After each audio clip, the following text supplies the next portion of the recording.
अगर भगवान तुमसे इंतजार करवा रहे हैं तो तैयार रहना। वह उनसे कहीं ज्यादा देने वाले हैं जितना तुमने मांगा है। जिस तरह लोग मुर्दे इंसान को कंधा देना पुण्य समझते हैं, काश इस तरह जिंदा इंसान को सहारा देना पुण्य समझने लगे तो जिंदगी आसान हो जाएगी। मत सोच इतना जिंदगी के बारे में। जिसने जिंदगी दी है उसने भी तो कुछ सोचा होगा। बेवजह ही नहीं होती। लोगों से मुलाकात, किसी से सबक मिलता है तो किसी से ज्ञान। श्री कृष्ण कहते हैं, किसी को दुख देकर मुझसे अपने सुख के अच्छा मत करना। अगर तुम किसी को एक पल का भी सुख देते हो तो अपने दुख की चिंता कभी मत करना। जब दर्द और कड़वी बोली दोनों सहन होने लगे तो समझ लेना जीना आ गया है। कौन क्या कर रहा है, कैसे करा, क्यों कर रहा है, इन सब से आप जितना दूर रहेंगे उतना ही खुश रहेंगे। हंसते रहो तो दुनिया साथ है, वरना आंसुओं को तो आंखों में भी जगह नहीं मिलती। जीवन में जो होता है वह किसी वजह से होता है, या तो वह आपको कुछ बनाकर जाता है या फिर कुछ सिखाकर घटना पीसना और अंतिम समय तक निचोड़े जाना। धन्य से बेहतर कौन जानता है कि मीठा होने का नुकसान कितना होता है। जब कोई दिल दुखाए तो सबसे बेहतर है कि हम चुप हो जाएं, क्योंकि जिन्हें हम जवाब नहीं देते उन्हें फिर वक्त जवाब देता है। अंधे बहरे गूंगे बनकर अपने लक्ष्य पर ध्यान देते रहो। यहाँ इतने खाली लोग हैं कि ना खुद कुछ करेंगे और ना करने वालों को कुछ करने देंगे और उनका मनोबल भी तोड़ देंगे। लोग जरा सी बात पर आपको छोड़ देते हैं और भगवान जरा से प्रार्थना से आपको थाम लेते हैं। कर्मों से डर गए, ईश्वर से नहीं। ईश्वर तो माफ कर देता है मगर कर्म नहीं। यह अटल सत्य है कि जैसे बछड़ा स्वभाव में अपनी मां को ढूंढ लेता है, उसी प्रकार कर्म अपने कर्ता को आज नहीं तो कल ढूंढ ही लेता है।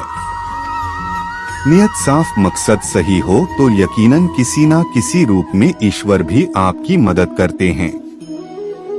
जिंदगी में जितना शांत रहोगे अपने आप को उतना ही मजबूत पाओगे, क्योंकि लोहा ठंडा होने पर मजबूत होता। गरीब रहोगे कोई ध्यान नहीं देता।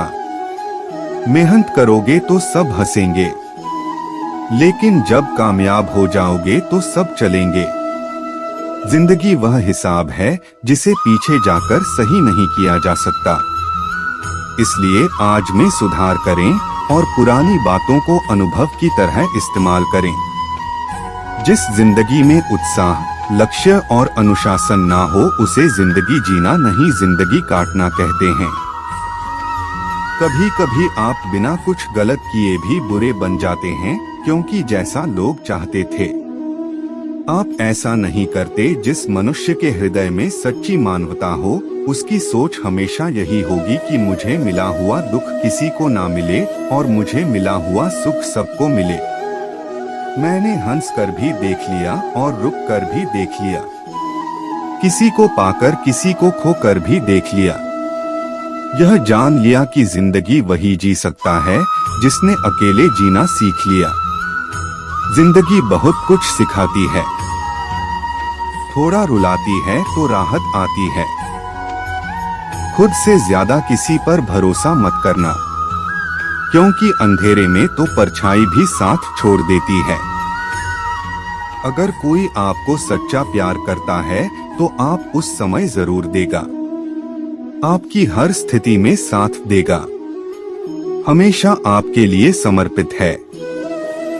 क्योंकि सच्चा प्यार एक दूसरे की खुशियां चाहेगा, आंखों में पानी नहीं। लोहे को कोई नष्ट नहीं कर सकता, बस उसका जंग उसे नष्ट कर सकता।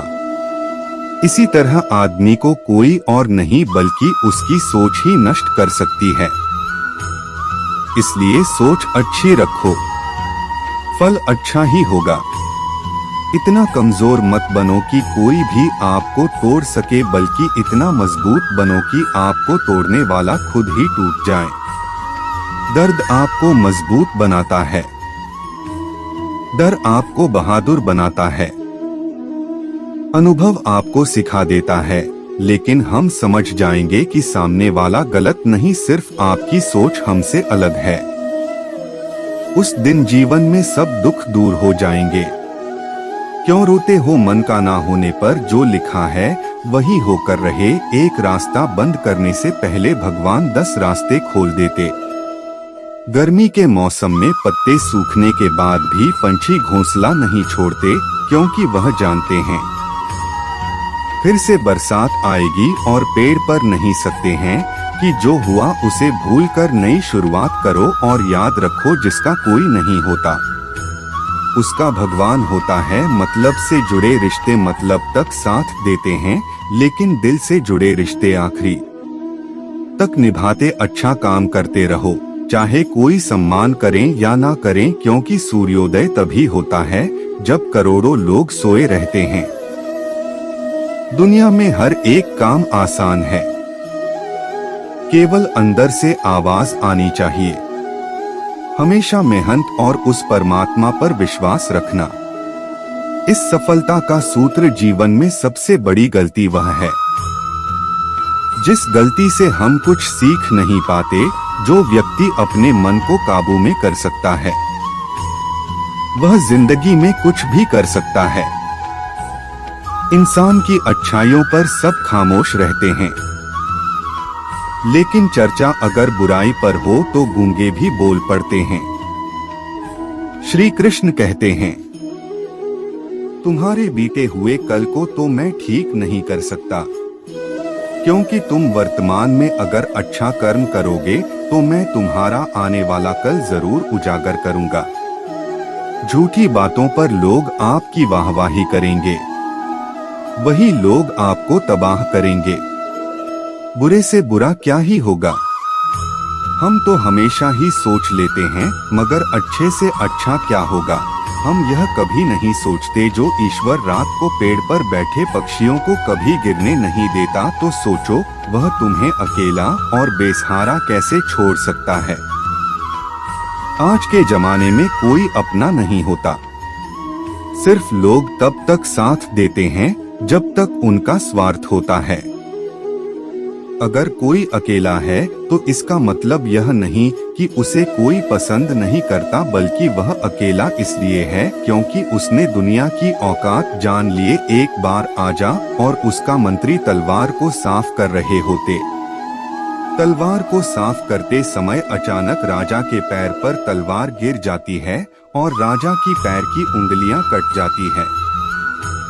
उस राजा को उंगली कटने के कारण बहुत ही तकलीफ हो रही थी, बहुत ही दर्द हो रहा था, लेकिन उसका मंत्री कहता है, शांत रहिए महाराज, जो कुछ भी होता है अच्छे के लिए होता है। राजा को यह बात सुनकर गुस्सा आ जाता है। वह मंत्री से कहता है, मेरी उंगली टूट गई और तुम कह रहे हो अच्छे के लिए हो। वह मंत्री राजा को समझाने की कोशिश करता है, पर वह नहीं मानता और बिना सुने गुस्से के कारण मंत्री को काल कोठरी में बंद करने का आदेश दे देता। पर मंत्री को इस बात का कोई दुख नहीं था, क्योंकि उसका अभी भी यही कहना था कि जो होता है अच्छे के लिए होता है। वह अपनी खुशी से ही अपने आप को सैनिक के हवाले कर देता है। राजा इस बात को सुनकर चौंक जाता है, सोचता है कि मेरा मंत्री कितना मूर्ख था। उसे लग रहा था कि मैंने उसे अच्छाई के लिए कैद कर दिया।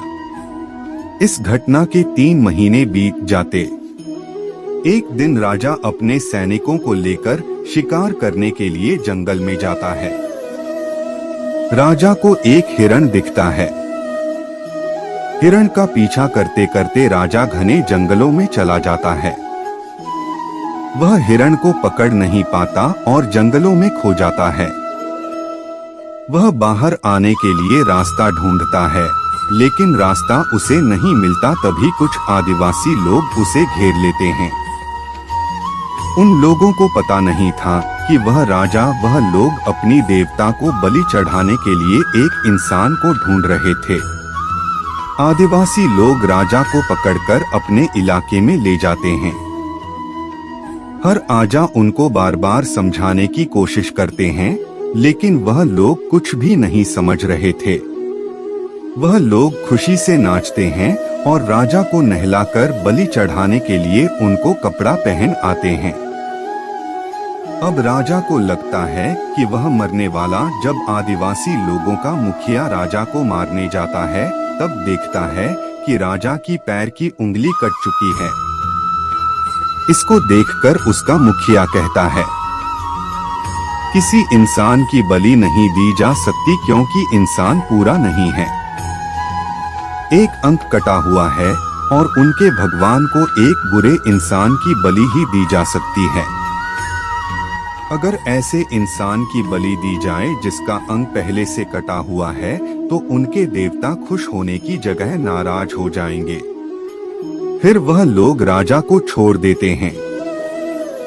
राजा खुशी खुशी अपने महल चला जाता है और सोचता है, अगर मेरी उंगली उस दिन ना कटी होती तो आज मेरी मौत हो जाती है। इसका मतलब मंत्री सही कह रहा था, जो कुछ होता है अच्छे के लिए होता है। फिर राजा अपने सैनिकों को आदेश देता है कि जल्दी से जाकर मंत्री को रिहा किया जाए। फिर राजा मंत्री को अपना पद वापस दे दे और पूछते हैं, मंत्री उस दिन मेरी उंगली कट गई, मेरे लिए अच्छा हुआ, मैं मान गया, लेकिन तुम जेल में हो, इससे तुम्हारा क्या अच्छा हुआ? मंत्री खुशी खुशी राजा से कहता है, महाराज आप शिकार के लिए जाते तो आपके साथ मुझे भी आना पड़ता है, और अगर मैं आपके साथ जाता तो लोग मुझे मार देते। मंत्री की बात सुनकर राजा को समझ आता है कि जो भी हमारे जीवन में होता है वह अच्छी के लिए। अगर हम अपने जीवन में देखें तो हमारे जीवन में भी कुछ मुश्किलें आती हैं, हम उनका सामना नहीं करते, हम उनको ही दोष देते हैं। यह मुश्किलें हमें आगे बढ़ाने और मजबूत कराने के लिए ही आते हैं। हमें हर मुश्किलों को सकारात्मक तरीके से देखना चाहिए, क्योंकि हर चीज कुछ ना कुछ सिखा कर ही जाती है। हर व्यक्ति के जीवन में सुख और दुख का आना जाना बना रहता है। दोस्तों, आशा करते हैं कि वीडियो आपको पसंद आई होगी। मिलते हैं जल्दी ही ज्ञानवर्धक वीडियो के साथ।